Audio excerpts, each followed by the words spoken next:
আলাইকুম সংবাদে আপনাদের সবাইকে স্বাগতম জানাচ্ছি আমি নুসরাত। শুরুতেই সংবাদ শিরোনাম। আমেরিকায় ধরা খেল বিতর্কিত পুলিশ কর্মকর্তা ও সাবেক ডিবি প্রধান হারুন অর রশিদ। এবং সবশেষ জানাব, জামায়াত ইসলামীকে নিয়ে সময় টিভির গুজব উস্কে দিলেন যুবদল নেতা রবিউল ইসলাম নয়ন। এতক্ষণ শুনছিলেন সংবাদ শিরোনাম, এখন বিস্তারিত। ক্ষমতাচ্যুত প্রধানমন্ত্রী শেখ হাসিনার প্রশ্রয়ে পুলিশ কর্মকর্তা হারুন অর রশিদ পরিণত হয়েছিলেন দানবে। পুলিশের চেইন অফ কমান্ড তিনি মানতেন না, বলতেন আমি চেইন অফ কমান্ড। কাকে ধরতে হবে, কাকে মারতে হবে কিংবা সভা সমাবেশ বন্ধ করতে হবে, শেখ হাসিনার ফোন পেলেই হলো, কাজে লেগে পড়তেন। নিজেও সরাসরি ফোন করতেন তৎকালীন প্রধানমন্ত্রীকে। প্রয়োজন হলে সরাসরি চলে যেতেন গণভবনে। প্রধানমন্ত্রীও তাকে ডেকে নিতেন। প্রধানমন্ত্রীর বাইরে বিশেষ সম্পর্ক ছিল সাবেক রাষ্ট্রপতি আব্দুল হামিদ ও পলাতক তৎকালীন স্বরাষ্ট্রমন্ত্রী আসাদুজ্জামান খান কামালের সঙ্গে। ফলে একদিকে যেমন দণ্ডমুণ্ডের কর্তা হয়ে দাঁড়ান, তেমনি দু হাতে কামিয়ে অঢেল অর্থবিত্তের মালিক বনে যান। পুলিশ বাহিনীসহ সর্বত্র তিনি ডিবি হারুন এবং পরে ভাতের হোটেলের হারুন নামে পরিচিত ছিলেন। বিরোধী দলীয় চিফ হুইপ জয়নুল আবেদিন ফারুককে পিটিয়ে শেখ হাসিনা দৃষ্টি কাড়েন। তার বিশেষ কৃতিত্ব হচ্ছে ২০২৩ সালে প্রধান বিচারপতির বাসভবনে হামলা করে তা বিএনপির নামে চালিয়ে নয়াপল্টনে সমাবেশ বন্ধ করা। অনুসন্ধান করতে গিয়ে পুলিশ বাহিনীর বিভিন্ন পর্যায়ের কর্মকর্তাদের কাছ থেকেও ডিবি হারুন সম্পর্কে জানা যায় নানা তথ্য। সূত্র জানায়, পুলিশ বাহিনীতে শেখ হাসিনার খুব আস্থাভাজন এমন দানবীয় রূপের কর্মকর্তা ছিলেন ৫ জন। তারাই মূলত পুলিশ বাহিনী চালাতেন। এরই মধ্যে তৎকালীন আইজি বেনজির আহমেদ এবং হারুন ছিলেন শেখ হাসিনার আস্থাভাজন হিসেবে সবার উপরে। ক্ষমতার দাপট এবং শেখ হাসিনার কত কাছে যাওয়া যায়, এই নিয়ে দুজনের মধ্যে বিরোধ হচ্ছিল। মাঝে মধ্যে বেনজির আহমেদ ডিবি হারুনকে চেইন অফ কমান্ডের কথা বললে তিনি শুনিয়ে দিতেন আমি চেইন অফ কমান্ড। পুলিশ কর্মকর্তা হারুনুর রশিদ মধ্যবিত্ত পরিবারের সন্তান ছিলেন। হাওড়া এলাকায় কিশোরগঞ্জের গ্রাম থেকে ঢাকায় পড়তে এসেছিলেন। ঠাঁই হয়েছিল ছাত্রদের হলে, ছিলেন ছাত্রলীগের ক্যাডার। ২০তম বিসিএস ও পুলিশে যোগদান করেন তিনি। এরই পর তিনি আলাদিনের চেরাগ পেয়ে যান।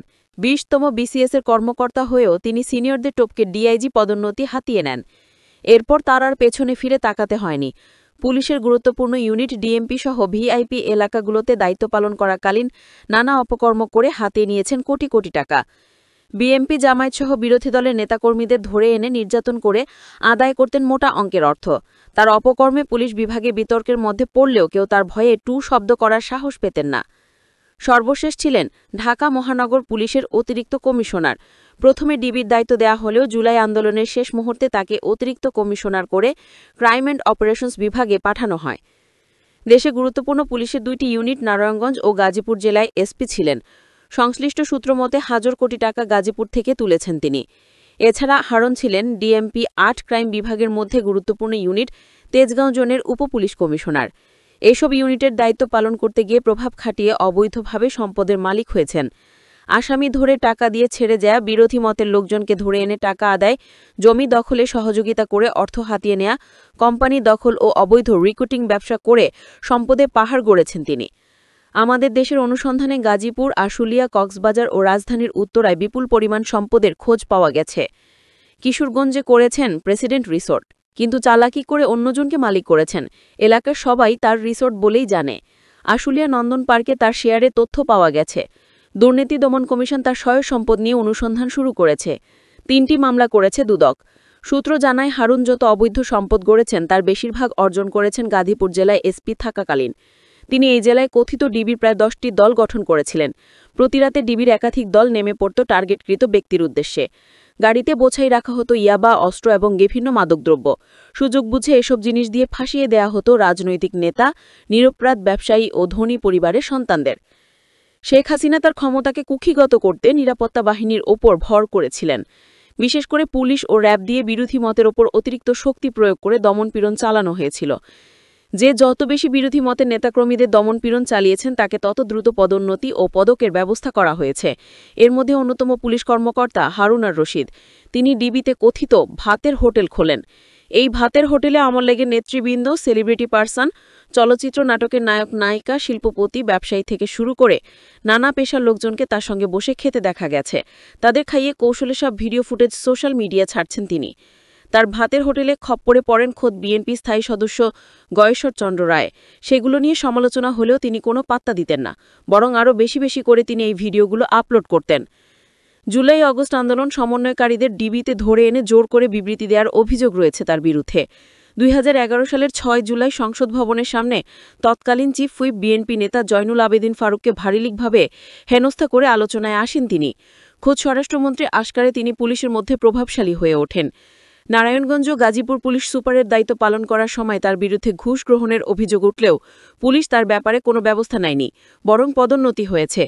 বিরোধী মতের লোকজনকে ধরে ক্রসফায়ারের হুমকি দিয়ে টাকা আদায়, চাঁদাবাজি, জিম্মি করা, আটকে রেখে নির্যাতন, জমি দখল, গুম ও মিথ্যা মামলায় হয়রানিসহ এমন কোনো অভিযোগ নেই যা তার বিরুদ্ধে ছিল না। সর্বশেষ ছিলেন ঢাকা মহানগর পুলিশের গোয়েন্দা বাহিনী বা ডিবি। তিনি অতিরিক্ত কমিশনারের দায়িত্ব ছিলেন। নারায়ণগঞ্জ জেলায় এসপির পর হারুন ডিবিতে পোস্টিংও পান। এই ডিবিতে তিনি নিজের একটি বলয় গড়ে তোলেন। বিষয়টি খোদ তৎকালীন ডিএমপি কমিশনার জেনেও মুখ খুলতে পারেননি, শুধু হারুনের প্রভাবের কারণে। ডিএমপি কমিশনার স্বরাষ্ট্রমন্ত্রীকে জানিয়েছিলেন বিষয়টি। স্বরাষ্ট্রমন্ত্রী কামালও হারুনকে কিছু বলেনি। এতে দিন দিন আরও বেশি বেপরোয়া হয়ে ওঠেন। ডিবিতে তার বিরুদ্ধে কোনো কর্মকর্তা টু শব্দ করলে তাকে বিএমপি জামায়াতের কর্মকর্তার ট্যাগ লাগিয়ে ডিবি থেকে অন্য কোনো স্থানে পোস্টিং করাতেন। জুলাই ছাত্র গণঅভ্যুত্থানে শেখ হাসিনা পালিয়ে যাওয়ার পর ডিবি হারুনও পালিয়ে যান। অনুসন্ধানে জানা গেছে 4 আগস্ট সন্ধ্যার আগ পর্যন্ত তিনি ক্যান্টনমেন্টে সেনানিবাসে ছিলেন। ওই দিন রাতে ক্যান্টনমেন্ট থেকে বের হয়ে একটি প্রাইভেট কারে আখাউড়া সীমান্তে চলে যান। সেখান থেকে ভারতে ত্রিপুরা হয়ে 16 আগস্ট যান নেপালে। পরে ক্যারিবীয় দ্বীপপুঞ্জে সেন্ট লুসিয়ানে যান। সেখান থেকে বর্তমানে আমেরিকার ফ্লোরিডায় রয়েছেন। ডিবি হারুনের স্ত্রী এক ছোট ছেলে এবং এক মেয়েও আগে থেকে ফ্লোরিডায় ছিলেন। তারা সেখানে গ্রিন কার্ডধারী। বিপুল অঙ্কের টাকার বিনিময়ে তিনি বাংলাদেশ থেকে পালাতে সক্ষম হয়েছেন বলে জানা গেছে।